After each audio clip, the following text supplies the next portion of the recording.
Tell me about the cons of choosing the wrong agent. How much time do we have? I wish we could extend this because, man, it could really make or break the entire experience. Sure. Yeah, well, and this is not like a choose me right. situation.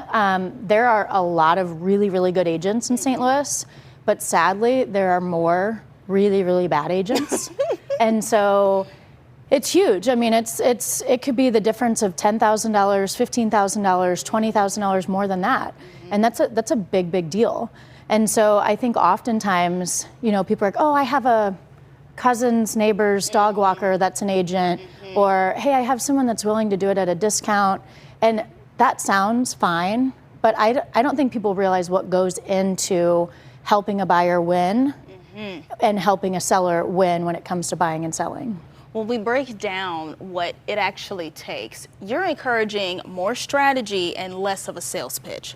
Oh, for sure. I mean, with ChatGPT, you can sales pitch anything. When Chat first came out, I was so angry because you could put in there, act as if I've never sold a house, act as if I'm talking to a seller. What objections would a seller give me, and what answers could I give?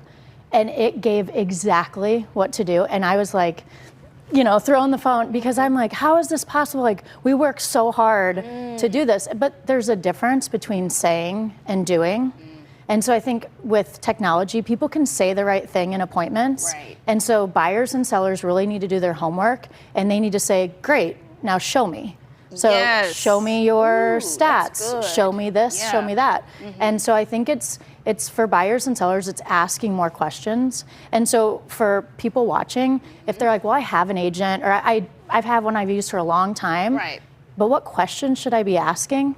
Email us. Like, you don't have to work with us. Like, we just want to give information. That's good. But I think it's not picking the wrong person, it is picking the wrong strategy. Ooh, that's good. Yeah. So when we talk about the experience, what should we be looking for when we are trying to figure out if this is a good agent to go with? What kind of credentials should they have behind them? Yeah, so it's not even about experience. Like, I wouldn't say, oh, they have to have 3 years in the business. Yeah. They have to have 10 deals under their belt, because you can have someone brand new who's going to do 10 times better than a seasoned agent, right? And so I think just asking the questions like, how do you plan on marketing my property, right? Are you putting it on the MLS and just letting Zillow do the work? What's your communication style? We have some clients that don't text message, right? We have some clients that don't answer their phone because they only text message, right? Yeah. And so it's asking those questions, because if you're not asking questions like that, communication's huge in this whole deal. And to give you an example of a good agent versus a not good agent. Please do. We had a property over the weekend. We had multiple offers.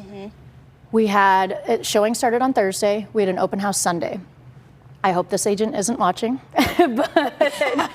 but she texted me on Sunday and said, hey, I went to the open house and I was getting ready to write an offer and I just saw that it went pending. And I said, yeah, we've accepted an offer. And she said, well, this is super, super frustrating. Like, I have to go back to my clients now. And in my mind, I'm like, but you could have shown the property on Thursday, Friday, Saturday, or Sunday morning. You could have called me, texted me, or emailed me any of those days and said, hey, do you have other offers? And I would have said yes.